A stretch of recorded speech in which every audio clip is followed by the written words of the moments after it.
আজ আপনাদেরকে দেখাবো রেস্টুরেন্টে ইটালিয়ান পিজাগুলা আমরা কিভাবে করে থাকি। আর এই পিজাটা রেস্টুরেন্টে খুবই জনপ্রিয় একটা আইটেম। আমি শেফ বিলাল কিভাবে রেস্টুরেন্টে করেছি সম্পূর্ণ রেসিপিটা এ টু জেড দেখানোর চেষ্টা করব। ভিডিওটা না টেনে সম্পূর্ণ রেসিপিটা দেখার চেষ্টা করেন, তাহলে সম্পূর্ণ রেসিপিটা আপনিই শিখতে পারবেন। আমার এখানে 1 কেজি পরিমাণ খামির দিয়ে দিব। ফার্স্টে এখানে 2টা মুরগির ডিম দিয়ে দিলাম। তারপরে এখানে 1 চামচের মতো গুঁড়া দুধ দিয়ে দিলাম। তারপরে এখানে 1 চামচের মতো লবণ দিয়ে দিলাম। তারপরে এখানে 3 টেবিল চামচের মতো চিনি দিয়ে দিলাম। এখন দিয়ে দিব 1 টেবিল চামচের মতো ইস্ট। ইস্ট যদি নতুন হয়ে থাকে তাহলে একটু কম দেওয়ার চেষ্টা করবেন, আর যদি ইস্টটা পুরান হয়ে থাকে তাহলে একটু বেশি দেওয়ার চেষ্টা করবেন। এখন আমি 250 গ্রামের মতো লিকুইড দুধ দিয়ে দিলাম, আর 250 গ্রামের মতো পানি দিয়ে দিলাম। টোটাল এখানে হাফ কেজি আমি ব্যবহার করেছি। আপনারা চাইলে শুধু পানিও দিতে পারেন, অথবা আপনারা পানির বদলে দুধটাও ব্যবহার করতে পারেন। তারপরে আমি খুবই ভালো করে মিক্স করে নিব। যখন পর্যন্ত চিনিটা না গলে যাবে তখন পর্যন্ত আমি কিন্তু ভালো করে মিক্স করে নিব। এখন আমি 1 কেজি ময়দা দিয়ে দিব এখানে। ময়দাটা দেওয়ার পরে খুবই ভালো করে এই খামিরটা আমি দিব। আর খামির দেওয়ার সময় অবশ্যই আপনারা চেষ্টা করবেন খুবই যত্ন সহকারে খামিরটা দেওয়ার জন্য। খামির যদি ভালো হয় তাহলে পিজাটাও কিন্তু খুবই ভালো হবে। এখন আমি হাতের ভিতরে কিছু তেল দিয়ে আবারও ভালো করে ফিনিশিং করে নিচ্ছি।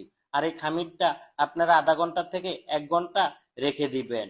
আমার মতো করে এভাবে একটা পলিটিনে করে রেখে দিলে খামিরটা দ্রুত মজে যাবে। আমার এখানে 12 ইঞ্চি একটা পিজার অর্ডার এসেছে। আর 12 ইঞ্চি পিজার জন্য 350 থেকে 400 গ্রামের মতো আমি এই খামিরটা নিয়েছি। এখন আমি খুবই সুন্দর করে বেলে নিব।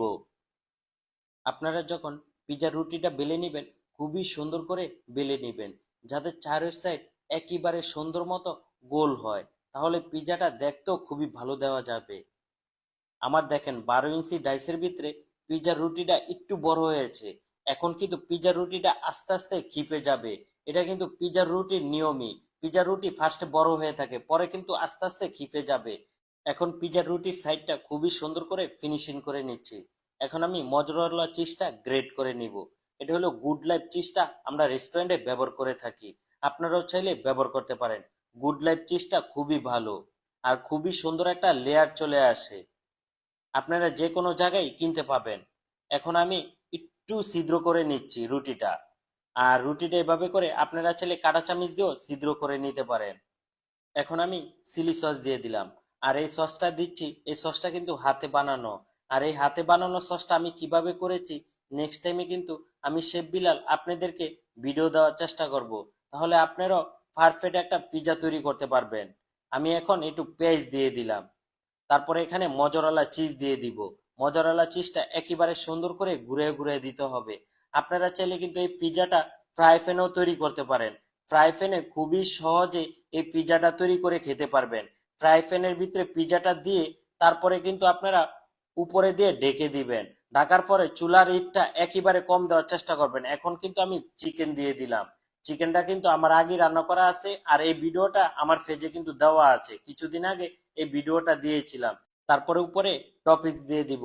আর টপিকস গুলো আপনাদের মন মতো দিতে পারেন, কোনো সমস্যা নাই। আমার এখানে টমেটো দিয়েছি, ক্যাপসিকাম দিয়েছি, মাশরুম দিয়েছি, অলিভ দিয়ে দিলাম। আপনারা চাইলে যে কোনো কিছুই দিতে পারেন। উপরের টপিকস গুলো আপনাদের মন মতোই আপনারা দিতে পারেন। এখন আমি ওভেনে দিয়ে দিব। আমার ওভেনের উপরে হিট আছে 300 আর নিচের হিট আছে 200। টোটাল 8 মিনিটে আমার পিজাটা হয়ে গেছে।